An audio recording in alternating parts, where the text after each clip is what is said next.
Hello guys! Panibagong araw, panibagong video. Gabi na nga ng mga oras na yan. At tingnan nyo naman, si Oli Lochi. Talagang magagala pa kahit gabing-gabi na. Dito nga kami napadpad sa Adhari Park. Kita nyo naman ng mga pailaw, kumikina. Inuna na nga nila itong bomb car at talagang kino-corner nila si Kuya Hussein. Paano naman? Siya na yung pinakamalaki dito. At kapag siyang bumangga sa'yo, talagang mauuga ang utak mo. Hinihingal-hingal pa nga ako sa pag-voice over. At sinunod na nga nila itong Japan Coast. Kung dito ka sasakay sa rides na to, kailangan mahigpit ang kapit mo, kundi kapag nalaglag ka ay ewan ko na lang sa'yo, agoy! Buti nga't hindi ako nagkamaling itry to, kundi kinabukasan siguro ang sakit ng katawan ko. Baka ito pa yung maging sanhi ng pagkabinat ko, aroy! Hay, buti na lang talaga hindi ako nagkamali na itry to. Tingnan nyo naman sila, kapit na kapit. At syempre, ito yung paborito kong rides. Tingnan nyo naman, akala mo naman nagliligawan pa. Yun nga sila Ate Angel at Kuya Hussein nasa likod. Si Budang nga yung nagbabantay kay Oli sa mga oras na yan. At ito, Ontario Falls, tinry nga muna ni Budang. Syempre, papahuli ba naman ako? Tinry ko din tong bomb car. Sinabi ko lang sa kanila na wag akong bungguin dahil talagang uuga yung utak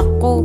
Napakasaya nga naman ng experience na to. Biglaan nga lang pala talaga tong lakad na to. At minsan lang naman kaya talagang nag-enjoy kaming lahat. Unlimited rides nga pala yung kinuha namin. Kaso yung ibang rides hindi pwede sa amin kasi matatanda na daw, pambata lang. At ito yung rides na hindi ko na talaga uulitin. Akala ko talaga straight lang pero bakit ganun, umiikot talaga siya. Sa mga panahon na yan, gustong gusto ko na talagang bumaba. Umiiyak na nga ako sa mga panahong yan pero tingnan nyo naman si Budang, parang wala lang sa kanya lahat. Diyos mio, marimar, hindi ko na talaga uulitin ang rides na to. Pero at least na experience ko at never ko na talagang sasakyan to Himalayan na tinatawag nila. Buti na nga lang at hindi ako nagsuka dyan dahil hilong-hilo na talaga ako. Panay nga lang ang sabi ni Budang na wala pa tayo sa exciting part pero tingnan mo naman, after nga namin dyan eto, nagpicture-picture na nga kami.